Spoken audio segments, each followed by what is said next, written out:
All right, so this is just a recap from last time, something we'll need going forward, and I didn't want to, I'm not sure everybody saw this yet, so I wanted to make sure that um, everybody was with me here on this before I start this. So let's see, let me get this out of the way. Got to get all set up here. Okay, there we go. So I just started writing this just now. This wasn't from last time. So we would say like if Z1 through Z, the ZIs, in other words, ZIs are IID, normal 0, 1. And then I define these M variables, X1 through XM this way, right here. Did this last time. So you can look at that too, if it seems like it's coming fast. But I can define these this way, all of them in term of the ZIs, right? Okay, so I have Z1 through Zn, they're IID normal 0, 1, and I set X1. So this is just the multivariate normal that we already looked at. This is another way to do it. So in fact, I can do it anyway. I can do it with any kind of linear system like this that is convenient to me. We will see this now. So this is the most general way to express it. You just say, I could take any linear combination of the z's to be x1, any linear combination to be x2, dot, dot, dot, dot, dot, dot, down to xm. And at the end, I have this constant term, mu m, mu 1. So that gives me the mean. Okay, so this is m, or yeah, this is an m-variate normal distribution. So then if I take the joint moment generating function here, what do we get? We get this. It's the expected value of the TIs, the variables that survive, the arguments here, the variables that survive the expected value. It's this, right? It's the expected value of T1 x1 plus T2 x2 plus dot, dot, dot, Tm xm. And this is just the expected value of, an exponential function, e raised to this. And what is this?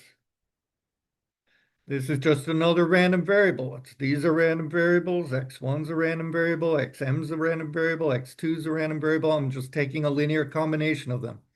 The TIs are just scalar numbers. Okay, so I got a random variable. So if I know the distribution of this, I know the MGF of this, right? It's just the MGF of e to this random variable. What is the distribution of this? Let's find out. Let's write it here. We could go into a lot of more detail here, including the A's up here, but this is enough right here, is to see that it's this. Okay, if I take this, right, I have a bunch of normals. I don't know if you like this style here. I have a bunch of normals, xi's, they're all normal. I'm adding them all up, but they're also all expressed in terms of the z's.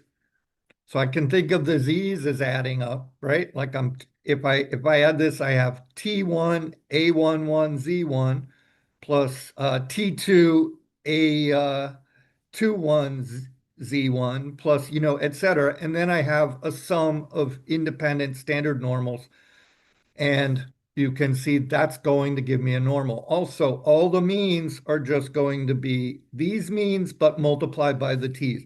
So this has this distribution. It's normal. The mean is the sum of ti mu I, 1 to m, and the variance is calculated by taking the covariance of this thing with itself. It's not that complicated to do. All that's happening is I'm matching each of these. I'm taking the covariance of Ti xi over this entire double sum. So I will have variances in here too. I have m squared terms here. So I'll have a T1 squared variance of x1. That's one. I'll have T1, T2 covariance x1, x2. That's another one. The covariances themselves are calculable because they're just sums of z's. So you could actually find this. But we're not so much interested in that. What we're interested in is the following fact for what we're doing next and all we're doing for the rest of the course. All this distribution depends on, okay, is just the mu i's, the means of the xi's, and the covariances of each xi with each xj. The other stuff is just part of the definition of the moment generating function, the t's. So we see, this is it with this arrow here, the distribution of a multivariate or an m-variate normal is completely specified by its m means, m variances, and m choose two covariances. And this is because of the uniqueness of the MGF. In other words, if I were to take any other linear system and it had the same means here, so that I get this same term, and it ended up giving me the same variances and covariances here, albeit with different coefficients, different A's. I still have the same distribution. There's more than one way to specify the multivariate distribution. Okay, so as long as you get one that has these all match up, you have the right means, the right variances, the right covariances, you have exactly specified uniquely that multivariate distribution. This is from the uniqueness of the moment generating function. Did I hit record? Are we recording? Yes, okay. Just suddenly panicked. If there's any questions, just ask. Okay, so this is it. So this is it. So this is all I need. If I know these things, I know the distribution. And this must be true that I have the same distribution if I have the same one of these. That is not as easy to see, but if you use the uniqueness of the MGF, that must be true, right? Because if I end up with these same means and variances and covariances here, then I have the same MGF. So um, that fully specifies the distribution there. That's all I need to do it. Then I know what I have. I'll have to take this. Okay, so let's continue then. This is one preliminary point today, so let's call this A1 for Appendix 1, just some preliminary thing we need. We can refer back to this. We have almost nothing to do, but I don't need to whiz by it. We can really make sure we cover the prerequisite stuff for today. Okay, the second thing, if you let me shift gear a little bit, I have the following thing I want to do too. So this is preliminary. You can think of this as A2, and then we'll get into the main thing for today. All right, I'll be back tomorrow. I'll be in the office from 10 to 8 or something, like all day. So if you need me, you can write and we could talk then too. Okay, so the next thing is I just want to say, let's say we could call this a fact. I don't. Suppose X is a random vector. It can be arbitrary size. I could just think of it as some random vector. So these are random variables, and say y is y1, yn. So these are vecs, okay? Random vectors just means a collection of random variables. And say x and y are independent. So this just means that each combination of the x's is independent of each combination of the y's. It doesn't mean that the x1 is independent of x2, but it means that, so this just means, which means any subset of the x's is independent of any subset of the y's. And yeah, if you're thinking this isn't clear, I understand. It's a little bit complicated. Like you have to think you're in these higher spaces, which you are, and then, but then everything really just follows. You're just saying the probability that whatever subset of the x's is in a set A, and that subset of the y's is in a set B, is just equal to the probability uh, of the product of those probabilities. So that's all that means. I won't write it, but that's what it means, and you can think about it more. Okay. So then the fact that I want to get to though is then if I have some function, say of the vector x, say I have g of x, uh, and g h of y. I could take a function of these. R, what do you think?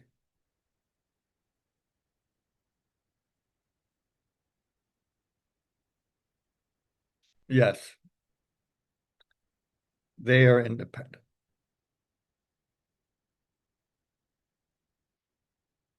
So we could do a little proof of this. So I want to show, right, that the joint probability that g of x um, is in A, say, and A may be a subset of Rm, but could be something smaller. G might just be a function from Rm to R, might just be a scalar. So let's just leave it general like that. So the probability g of x is in A, h of y is in B. I want to show that's the product, right?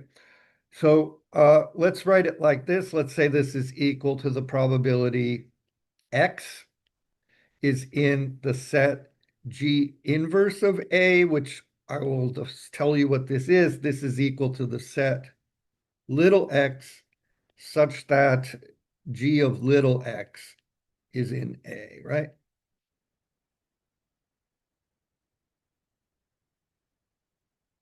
I don't want to close that there yet. Hold on. I'm trying to write over here. You got to be, can be temperamental.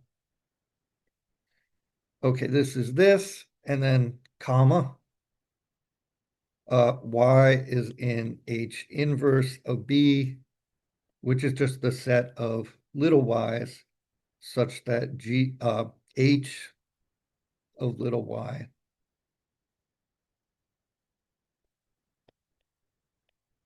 is in B. But then X and Y are independent. So this is just equal to the product, right? So this is the probability X is in G inverse of A times the probability Y is in H inverse of B.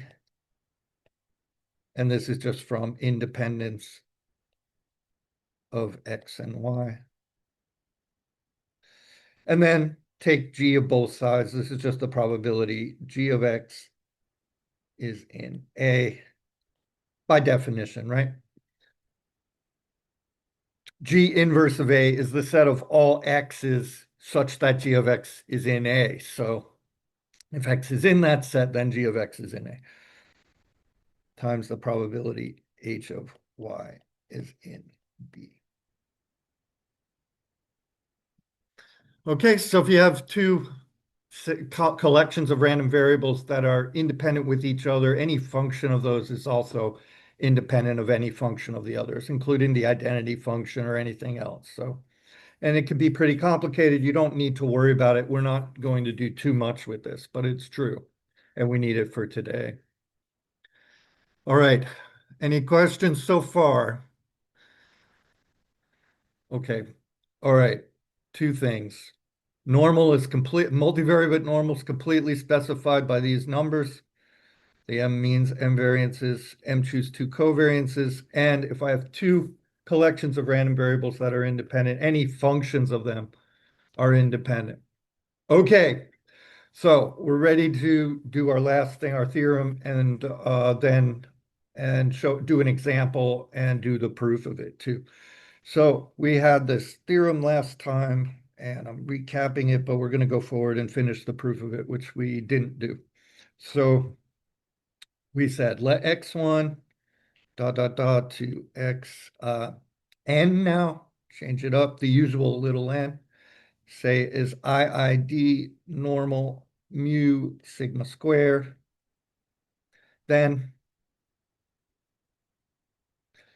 three things: x bar, the mean, normal, mu sigma squared over n. We showed this last time. We also showed it a couple months ago, I think, or a month ago.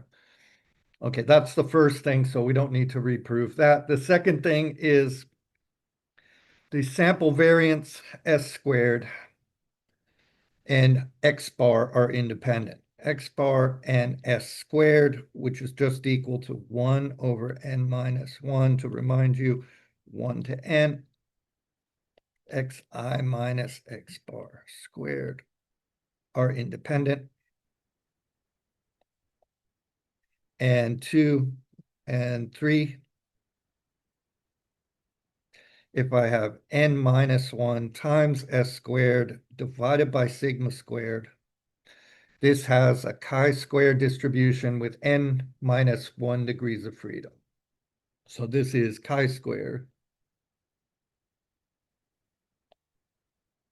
n minus 1.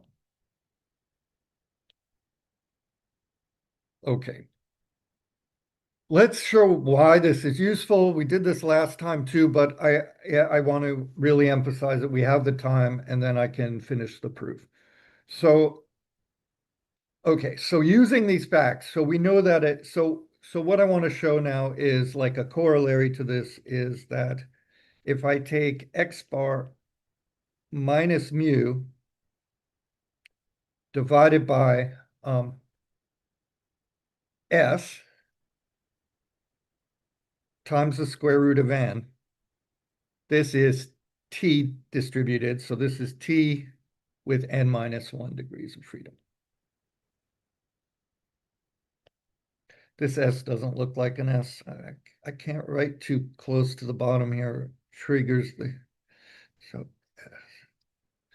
Okay, and all this looks like is the standard normal thing. So hold on. With the S replaced it by the sigma. But hold on, let's do it carefully. So let's show this corollary is true, then we'll go finish the proofs. So the corollary is true because it's fairly simple. So we'll just take, remember, so recall, sort of reviewing now at the same time, recall t equal to z divided by the square root of chi squared with nu degrees of freedom over nu is has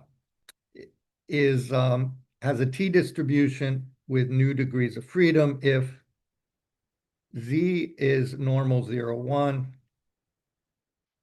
and chi square nu is chi square with nu degrees of freedom, and they're independent.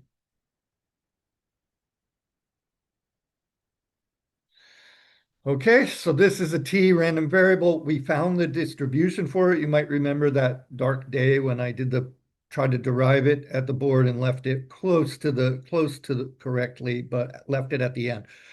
Okay, and remember the distribution for this is of a t random variable is the density is defined everywhere.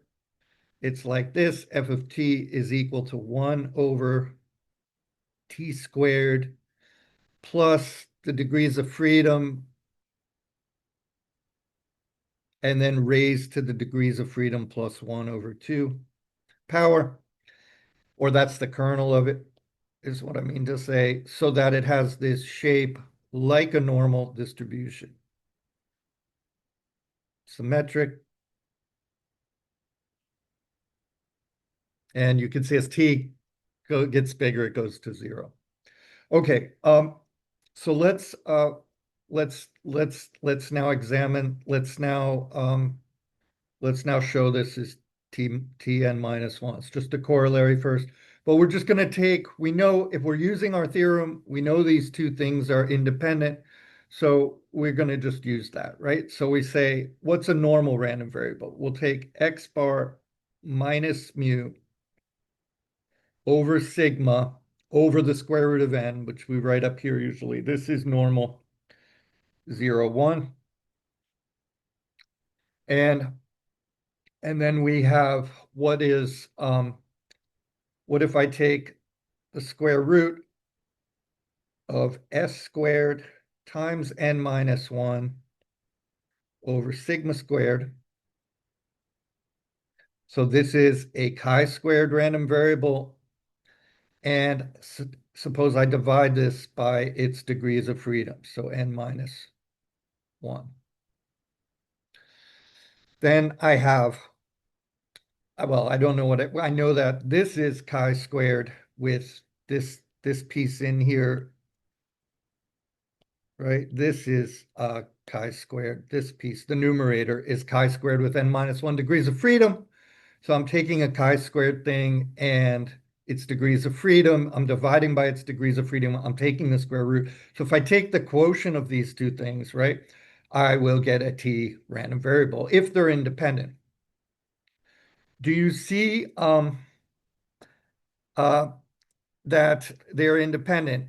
Well, you know that s squared is independent of x bar. We haven't proved it yet. We'll do that next. But since these are independent, yes, then this is independent of this because these are just functions of two random things that are independent, okay? So let's get to that. So let's divide them then. So since x bar and s squared are independent from theorem that we haven't proved yet,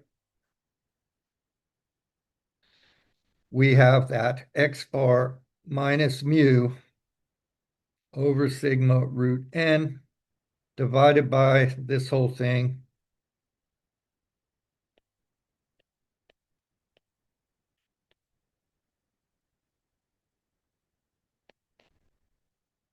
must be t n minus 1.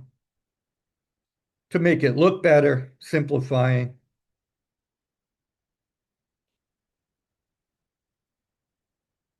the n minus 1's cancel. I take the square root, right? And the sigmas cancel too, right? So what do we get? We get we can do this like this: x bar minus mu over sigma. I'll do it in 2 steps.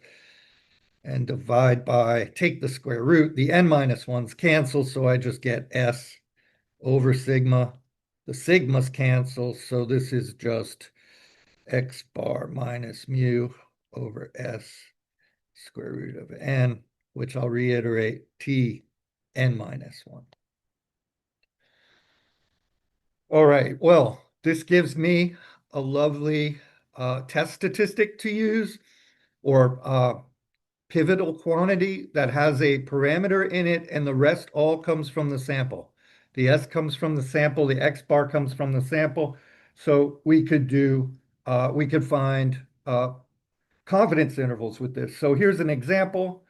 I could write a statement like if I want a 95%, doesn't have to be 95%. We'll get into this next semester in a lot more detail. But if I want a 95% confidence interval for mu, I could take this.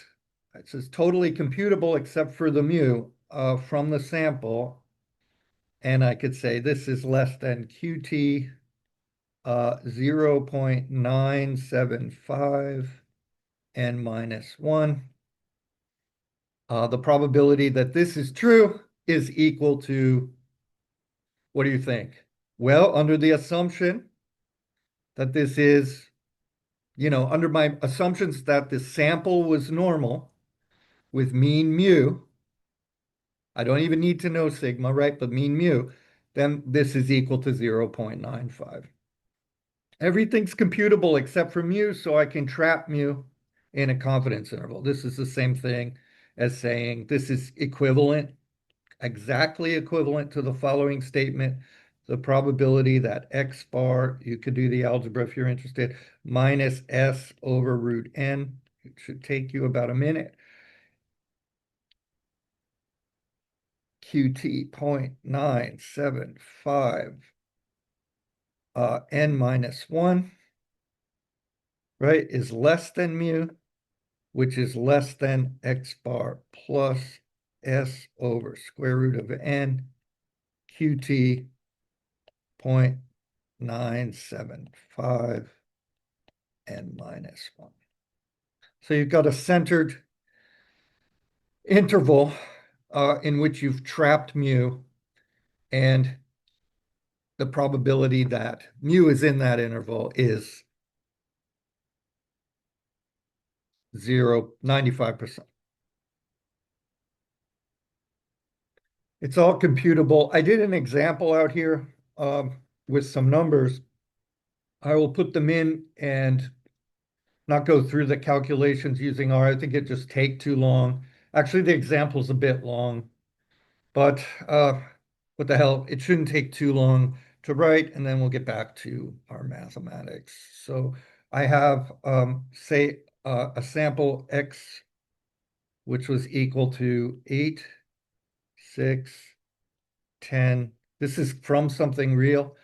5, 7, 8, 1, 12, 6, 4, 3. You can just check it yourself if you're interested in 8, 8, 6, 4, 11. Okay, and I found that n is 17 here, I think. N is 17. You can use SD to compute. SD of x will give you S. So this gave me 2.849 using R, of course. And the mean x bar, you could just say mean x bar, x, the vector, and I get 6.647. 6.647. You can use QT. I got QT was equal to 0.97516, and I get 2.1200. So right exactly 2.12. And then I found the confidence interval. I get the 95% confidence interval is 5.182 to 8.112. 112. Doesn't matter. Okay, what this means is the probability under the assumptions of the model that mu is between these two things is 95%. Notice that doesn't mean that the chance that a sample here is between these two is 95%. That's clearly not true. There's only, I think, there's less than 2/3 of them that are in here. But that the mean of the sample is in here is 95%. That is called an inference. I have this finite set, this sample from this big population, and I am inferring as to the mean of the big population based on this, and just using this theory here under the assumption, we get this confidence interval. Very important application of this theory, so just wanted to mention it before we go on. Yeah, leave it to me to just start like expanding on stuff, and then I would run out of time. But we have enough time. But we will just get back to the proof of the main theorem now, which is something you might not see anywhere else. So let's continue with that. By the way, let's see if I can. Um, Yeah, Michael, I have a quick question. yeah, absolutely, Clement. Yeah, I want to ask, so in terms of the exams, are you going to give us a T table, or maybe you provide the value for the T in You case can maybe you next can time ask me students. later, Clement. I will say that for the exam, don't worry about that. Okay, it will be like last time. You don't need it. Oh, okay. All right. Yeah. Thank you. It's a good question, but I don't want to get into that. Um, One thing is this is not on the exam. So this example is not on the exam. I put it here for people that may know about this or are interested in it. And it's a good way to show that what we're doing is really means something. And but yeah, I want to get back to the join MGF now. So So you can see this, it'll be up, and you can look at the notes too. I didn't put the numeric example in the notes. that you have, but you can come here, watch it here or whatever. Um, all right, so let's do the proof. So I got to show S squared, the sample variance, and X bar are independent. And I want to show that the other thing is chi-squared. So we can do this. I might have to go back to the top now because somehow let me just see. Yeah, I didn't allocate enough pages and I'd have to close this. So I think we'll be good though. Let's just keep going. So proof of the theorem. So we did one, let's do two. So we're going to show S squared and X bar are independent. And remember, they come from a normal sample. That's key, okay, with mean, mu, variance, sigma squared. Okay, so what we want to do then is consider this n plus 1 multivariate normal vector. So consider x1 minus x bar dot dot dot xn minus x bar. Look at this as a multivariate, as an n plus 1 multivariate normal. I'm not claiming anything more about the distribution of this, but I think you agree that each one is marginally normal. We don't have to find everything, and that I can then specify it as multivariate normal. Each one is marginally normal. I can specify it as multivariate normal. Okay. The thing is, I want to see are these things, which are sometimes called the deviations, are they independent of X bar? Turns out they are. We can do an initial check to see that the covariance is 0 because that would rule it out if it wasn't. So let's just check that. Take the covariance of any one of them. Let's just call it xi minus x bar with x bar. This is 0. Okay, this is equal to, covariance xi and x bar minus covariance x bar with x bar. This is just the variance of x bar. So this is sigma squared over n. We know this. Now, what's this one? Well, this is the covariance of each element of x bar, which is a sum of each additive term. So x bar is 1 over nx1 plus 1 over nx2 plus dot, dot, dot. All of those are 0 except the xi one. So this is 1 over n covariance xi with xi. Look at that. Look at that. So this is sigma squared. So I have this minus this, so it's 0. So what this means is you don't know anything. You suspect they might be independent, but you haven't proved that. But you've at least ruled out that they're dependent because the covariance tells you they're dependent. Okay, but here's the trick. Consider a second n plus 1 multivariate normal. Now consider this. Another n plus 1 m variate normal has the first n are the same.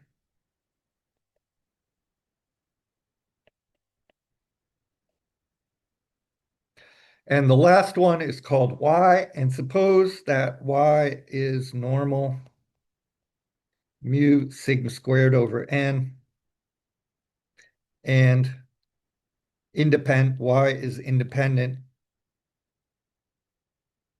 of the rest of the vector, like x1 minus x bar, xn minus x bar. Okay.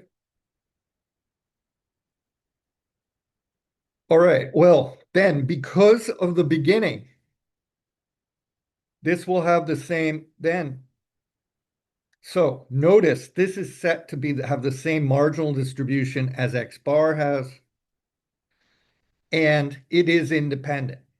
So then I know the covariance, for example, the covariances of xi minus x bar with y are all 0. The mean of y, E of y, variance of y, match the variance and mean, same as those of xn, I'm sorry, x bar. So it's funny, I've got to go back up to the top to use the page again because I can't add a new page. But I'm going to go back up to the top and say, and you'll see the beginning. We go back to this beginning idea. Let me talk for a second. So I'm going to see these have the same covariances, means, and variances as this vector, this n plus 1 vector. So this one has the exact same parameters. Same. Same means, same variances, same covariances.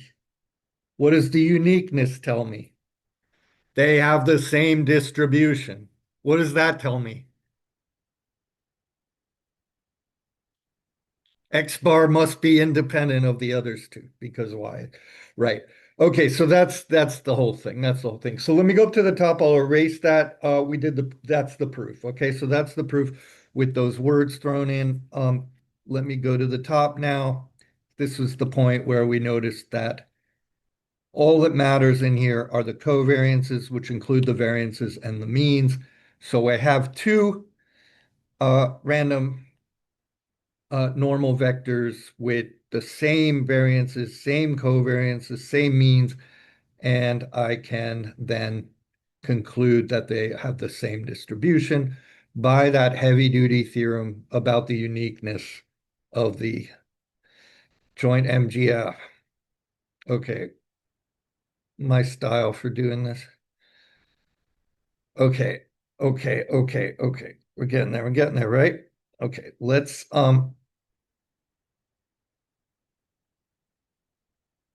I appreciate you not telling me how to do this. I know there's probably a better way to do it.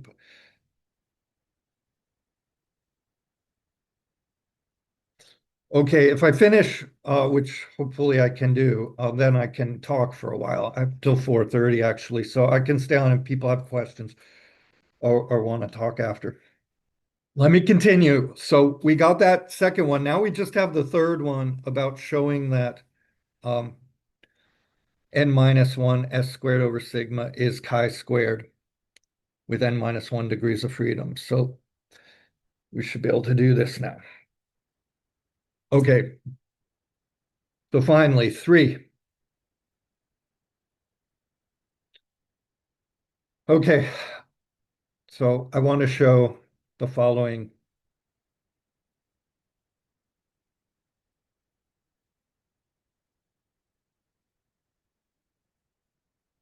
So we want to show this has a chi-squared distribution and minus 1 degrees of freedom. Okay, so first thing is to notice is that the n minus 1 multiplying the s squared cancels with the n minus 1 in the denominator of s squared. So that simplifies it. And then, in fact, I can bring the sigma squared into the summation if I want to. So I could write it like this. This is the sum, say 1 to n. And let me just write it like this, xi minus x bar over sigma squared. That's what that is. So continuing, I want to do that trick where I add, subtract mu to the numerator. Actually, you could probably not bring the sigma squared in. It might be easier. I don't know. But I'll just keep it there for now. I couldn't help it. 1 to n. Let's do this now. Xi minus mu. Let's write this like this. Plus, plus, no, sorry, close, good try. Minus uh, x bar minus mu. Does that work? Yeah.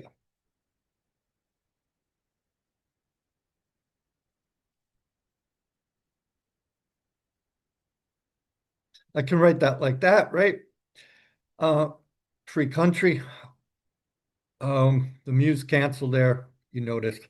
But now I can write this like this as three sums. So I have this one, 1 to n,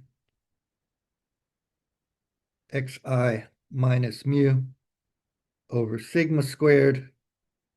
I have this one, uh, this piece here, this last term here, right? If I take that one and square it, that's like, it's like a minus b all squared. So the b squared term is just another positive term, and it's constant with respect to the sum. So I just have n of them, right? So I have n x bar minus mu over sigma all squared. And then I have my negative one. That's a little more complicated, so let's be careful. So I have minus two of these, 2 sum xi minus mu over sigma times x bar minus mu over sigma, 1 to n. Okay, now for this last one here, this is constant with respect to the sum, so it can come outside. So just dealing with this piece right here, I don't need to worry about the 2 either for now. We can write the following. This is equal to summation x bar minus mu over sigma comes outside. And then I have this sum, 1 to n, xi minus mu over sigma. So if I do n of these, I get the summation of all xi's, and I have n mu. So it's the summation of all xi's minus n mu. But I can write the summation of all xi's here as n times x bar. It's the same thing, right? Because x bar is 1 over n times that summation. So in other words, I have the same thing. I have n times x bar minus mu here. Okay, so this whole thing is equal to n x bar minus mu over sigma squared, right? Times this thing on the outside.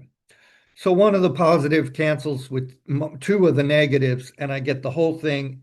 I'll rewrite it now. N minus 1 s squared over sigma squared is equal to summation 1 to n xi minus mu over sigma squared minus n x bar minus mu over sigma squared. Yep. Okay, let me add this to both sides. Getting there. I'm going to add that to both sides. Clean a little more space.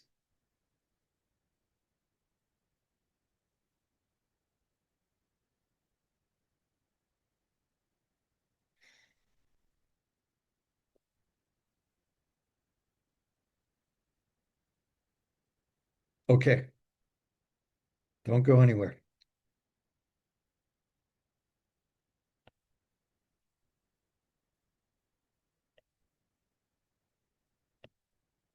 Okay. Yeah, we'll leave this dark purple color. Okay, we're here. So let's write this again like this. N minus 1 s squared over little sigma squared plus, let's bring that n inside. Why don't we? Like we're used to seeing. So plus, now if I bring the n inside this term, it's a square root, right? So I'm going to write plus x bar minus mu.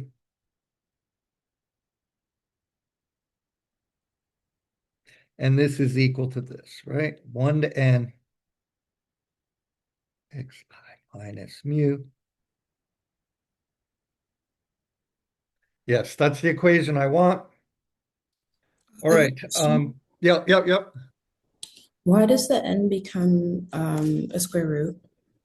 It's going inside a square, right? Oh, okay, thanks. Like here it's outside, here it's inside. So, yep. Good. I'm glad you're following. I'm glad you're following it. Okay, very good. Okay, look, what is this distribution? We know this. What is it? This is chi-square, right? Standard normal. Each one of these is standard normal now. Xi minus mu divided by sigma squared. And then I'm squaring it. So this is chi-squared with n degrees of freedom.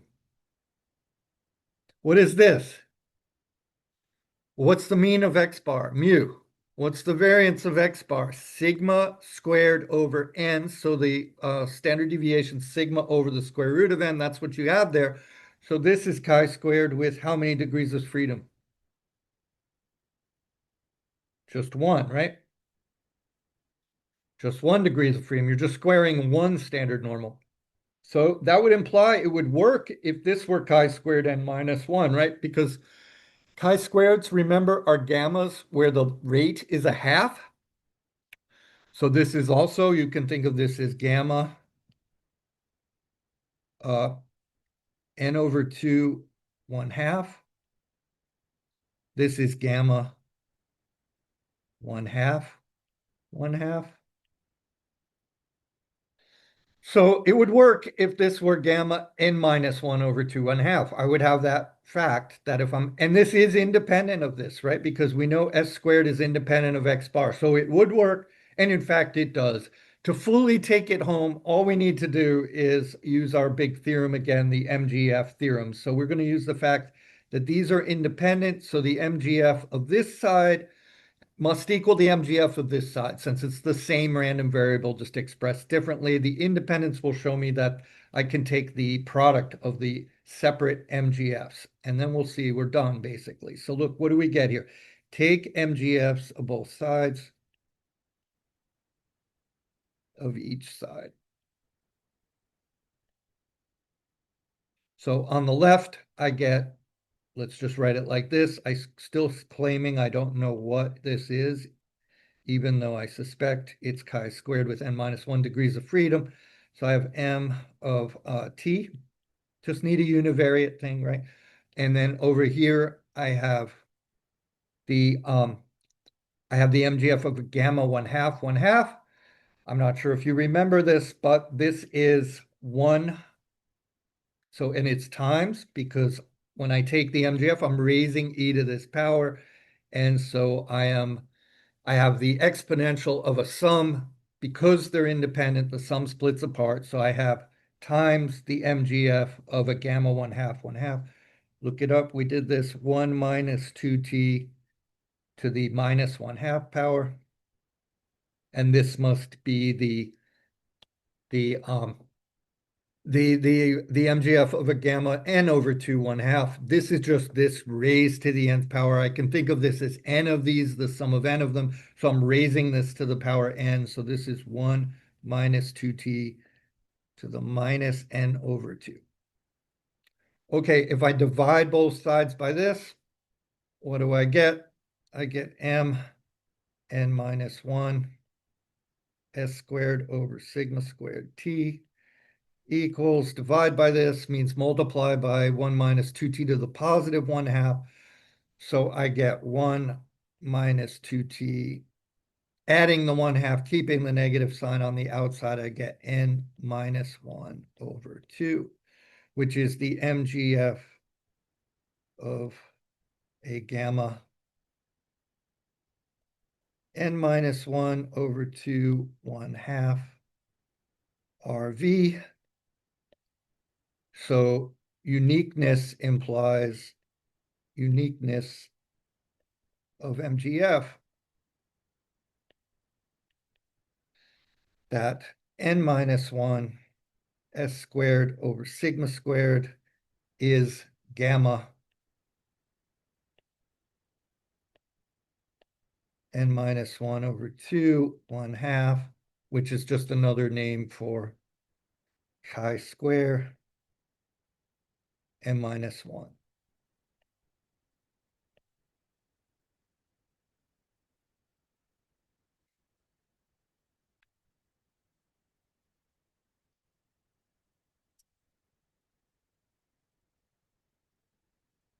Is something like this going to be on the exam?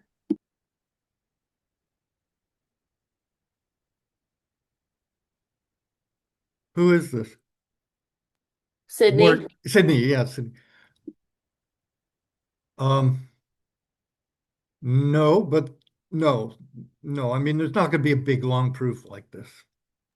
Okay, thank you.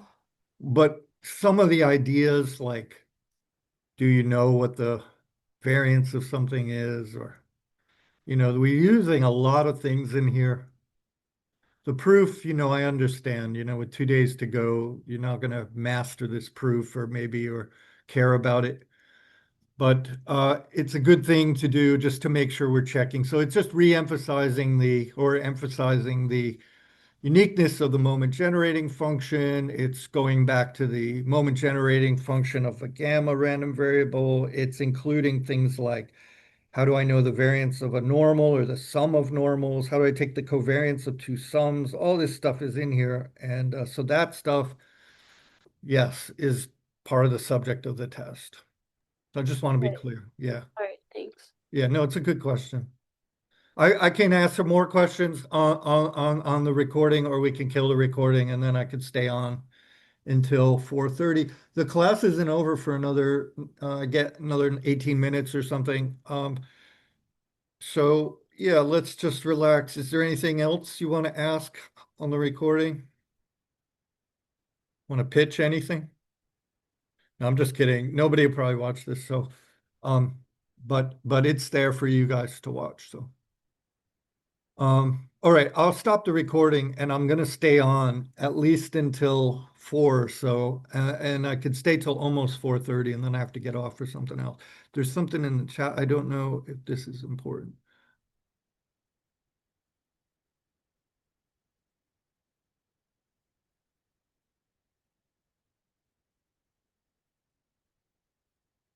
Oh, yeah. So it's a question.